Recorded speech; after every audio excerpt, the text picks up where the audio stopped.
project yar baan diyaariyey sida loola hadlo LCD-ga liquid crystal display anagoo ku qori doona xoogaa qoraal yar mustaqbalka soo socdana waxaan isticmaali doonaa inaan macnaha soo bandhigno temperatureka guriga ama heerkulka inta uu maraayo inaan kusoo qorno LCD-ga sidaa ujeediinba LCD-ga hadda aan isticmaalayo wuxuu u shaqeyn doonaa sidan oo kale.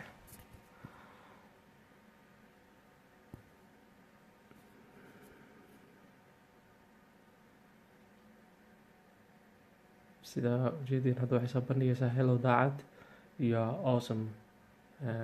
qoraalkaasna qoraal aniga ku qoray waxaan isticmaalayaa Arduino Uno iyo breadboardkan oo macnaha fiilooyinka aan ku kala yareysanayo. koodka aan isticmaalay waa sidan run ahaantii haddaan idiin sheego koodkan qaabkiisa aad ayuu u sahlan yahay. waa Arduino faahfaahin dheeraada inta ay ku qoran tahay LCD crystal liquid crystal display qoraalka lagu qoray inta sida isugu xiraysid waa kana circuitka sidan ayaa u xiraysaa LCD RS pin waxaa ku xiraysaa pin 12 oo Arduino ah LCD enable pin waxaa ku xiraysaa pin 11 digital pin 11 Arduino 80 mega pin 11 kiisa ku xiraysaa wixii dhammaa sida kuwa kale usii xiraysid waa kuwana ilaa kaas waa notation waa koodkii ma aha laakiin notationkii waaye koodkii sidaan ayuu noqon doonaa. marka koowaad waxaa loo baahan yahay in aad library-gan soo qaadatid tusaalahaan include LCD liquid crystal display ama liquid crystal.h header filekan inaad marka hore soo qaadatid. second, initialize the library with the number of the interface pins. numberada aad ka isticmaalaysid LCD-ga kula hadli doontid macnaha Arduino-ga pinan tiro badan ay leedahay digital pins analog pin iyo piman kaleeto oo ayagana ISP iyo sida loola hadlo chipka pimankiisa aad ayuu badan yahay ilaa 20 ka badan pin ayuu leeyahay. chipkan isticmaalayna Arduino-ga 80 mega 32 waxaa sheegaysaa inta ku sheegaysaa liquid crystal LCD baramitiradan waxaa gelinaysaa inta barameter ee aad ka isticmaalaysid macnaha tusaale ahaan digital pin 12 waa isticmaalaynaa pinka 12aad ee Arduino chipka 80 mega chipka pinkiisa 12aad waa isticmaalaynaa intaan ku sheegnay kiisa 11aad waa isticmaalaynaa kan 5aad waa isticmaalaynaa 4aad waa isticmaalaynaa 3aad waa isticmaalaynaa 2aadna waa isticmaalaynaa. okay inta marka void setup koodkeena inta ayuu ka bilaaban doonaa. void setup waxaan sheegaynaa intana nambarada ama column-yaasha rowga ama column-ka intee row intee column ayay leedahay display-gaaga shaashadaada arabtid inaad wax kusoo qortid. anaga 16:2 waaye LCD.began 16:2 waxay LCD-ga lagu qori karaa 16 xaraf oo sidaan ah iyo 2 sadar macnaha sadar iyo hal sadar 2 sadar ay leedahay labada sadar 16 character 16 xaraf ama qoraal ama number ama dhibic camal 16 kaas qoraal ayaa ku qori kartaa 16 qoraal markaa qortid haddii qoraal kale u baahan tahay hoos sadarka labaad ayaa u degaysaa 16 number kale ayaa gelinaysaa. haddii qoraal kale u sii baahan tahay LCD clear ay leedahay waa iska tiri kartaa qoraalkii hore qoraal cusub ayaa ku bedeli kartaa. marka inta waxaan ku qeexnay inta qoraalka dhaladeena meeqa shaashadeena meeqa ayay soo bandhigi kartaa. intana waxaan sameyn doonaa qaabka aan ugu daabici doono shaashadeena qoraal ugu soo bandhigi doono. Inta waxaan isticmaalnay void loop, waxaan dhahnay lcd print lcd.print functionkan ayaan isticmaalnay. waxaan dhahnay lcd.print hello daacad lcd soo bandhig ayaan dhahnay. delay 1 second iyo 200 oo millisecond, macnaha waa 1 second iyo wax yar. delay macnaha usug ayaan dhahnay. qoraalkaas macnaha intaas ha shidnaado. kadib waxaan dhahnay lcd.set cursorkaas hadda tusaale ahaan 2 iyo 2 eber u dhexeeya oo kaleeto ayaa waxaan dhahnay waxaa dhigtaa positionkan 0 waa rowga columnka 0 y, macnaha waa hore waxaan usoo sheegnay 2 row 2 saf inay tahay 16 numberna ay tahay. safka 0 macnaha waxaan dhahnay safka koobaad, cursorka waxaan dhahnay dhig safka koobaad ee qoraalka numberka ebraad, macnaha 16 xaraf markay bandhigi karto kii u koowaadoo laga bilaabayo ka bilaab ayaan dhahnay. macnaha eber ay ka bilaabdaan wax walba 0 to 16 waaye. marka 0ga kasoo bilaabaan dhahnay, macnaha cornerka geeska bidix kasoo bilaabaan dhahnay dhig set cursorka dhig iyo sadarka labaad, macnaha sadarka labaad waxaan ka wadnaa 0 waa koowaad 1 waa labaad, macnaha maadaama 0 oo ka bilaabdo tiriska.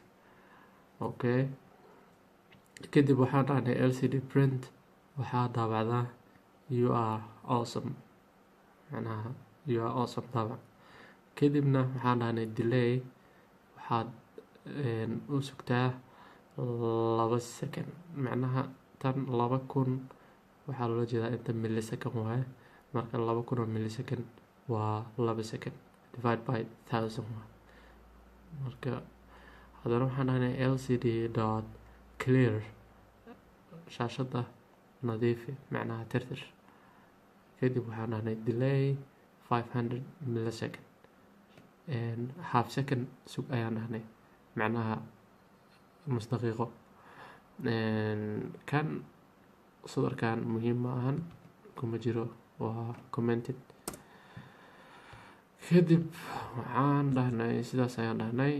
marka shaashada waxay sameyn doontaa maadaama kan void loop uu yahay intaan tan ayay daabacaysaa, kan ayay ku xijinaysaa inay sugto intaas. lcd-ga meeshaas dhalada ay cursorka waxay geenaysaa 0 1, kadib waxay daabacaysaa haddana you are awesome 2 second ayay sugaysaa.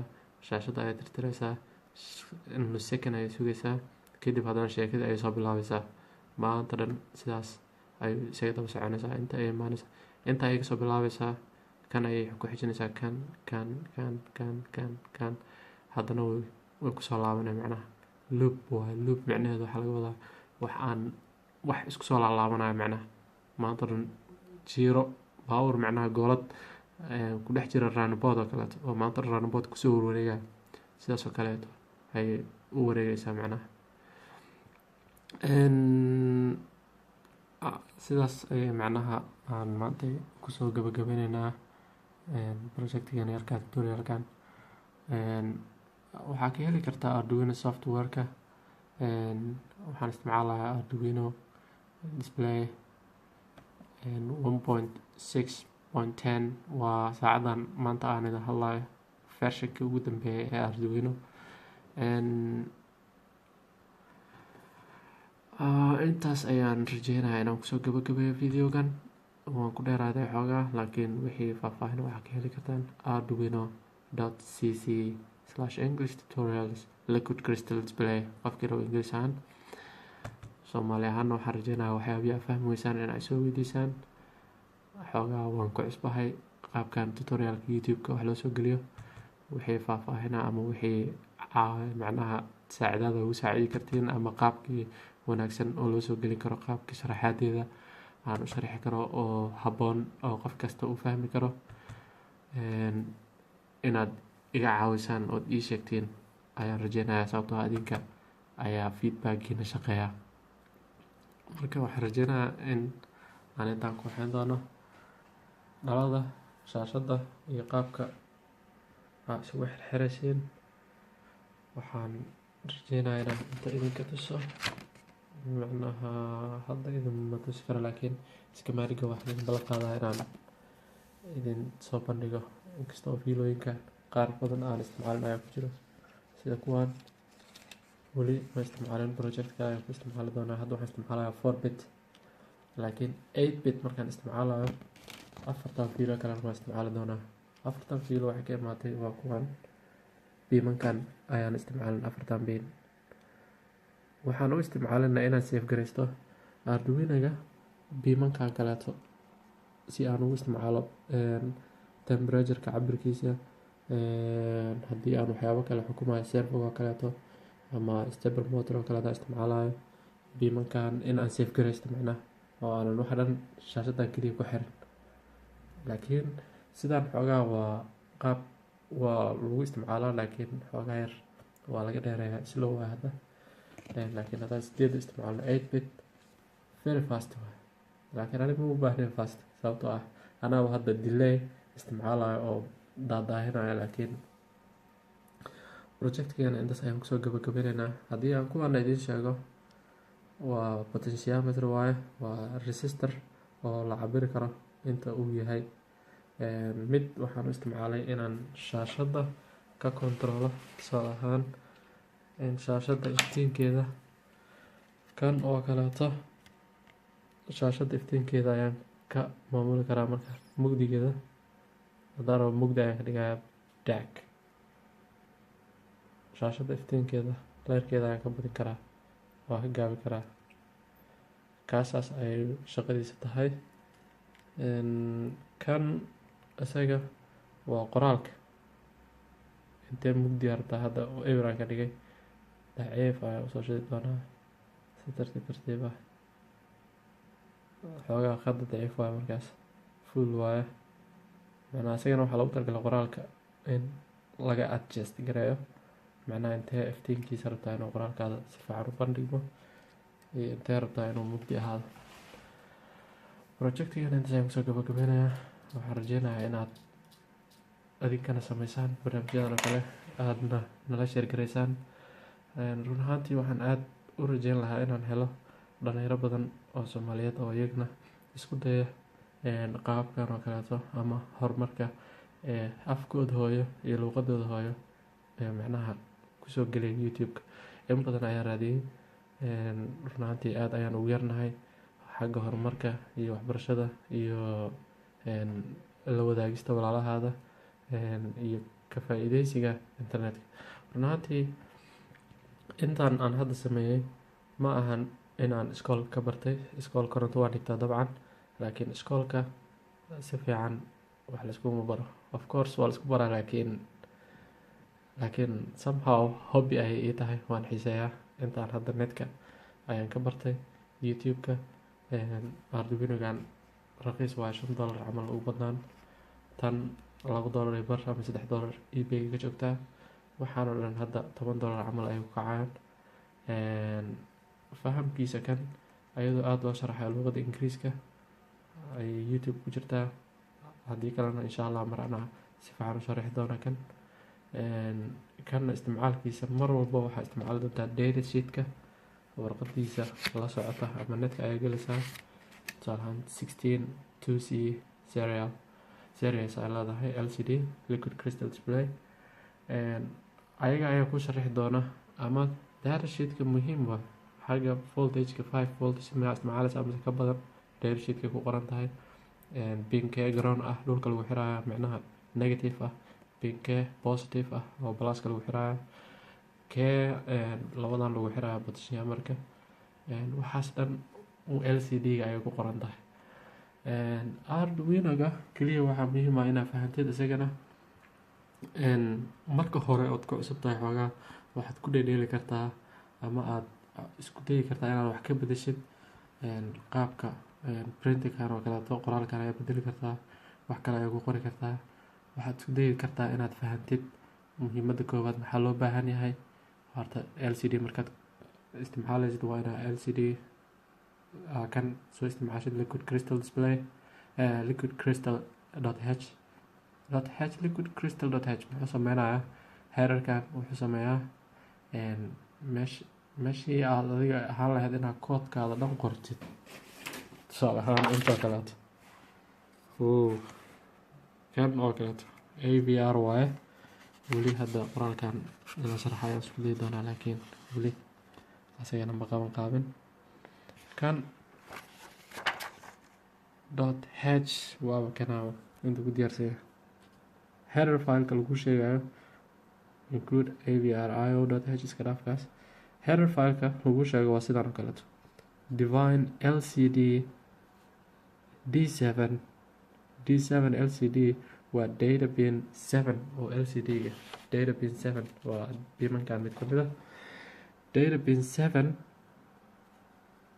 wuxuu yahay port d waxaa loo yaqaanaa tusaale ahaan marka la isticmaalayo AVR-ka chipka yarka wuxuu ka leeyahay port A B C iyo D portigii kasta adiga waa qiyaas ahaan 7 pin waa 8 pin oo kamid ah marka Arduino wuxuu isticmaalaa pin 12 pin 11 pin number ahaan ayuu isticmaalaa laakiin luqadan kale oo baran doona insha Allah iyadana waa 80 mega AVR waaye si language lagu programinayo isaga port oo isticmaala meeshii pin 7 aan ka dhahaynay oo ama 12 11 ka dhahaynay isaga wuxuu leeyahay port D port D7 port D6 port D5 port D4 port B1 port B0 marka waa sidaan oo kale port 12 port 11 port saas oo kale waa insha Allah inta ayaan kusoo gabagabeynaynaa waxaan rajeynayaa inaad ka faa'iideysan doontaan wixii su'aal ah waad weydiin kartaan wixii saacidaadana horey ayaan kugu sheegay muhiimadda maaha saacidaad aan ka hadlayo maaha inaad saacidaadda waxaa loo yaqaanaa Soomaalida inay wax siiyaan oo keliya wax siintiina waxay ii tahay inaad wax siiseen inaad wax ii sheegtaan thanks very much aad ay mahadsantihiin daawasho wacan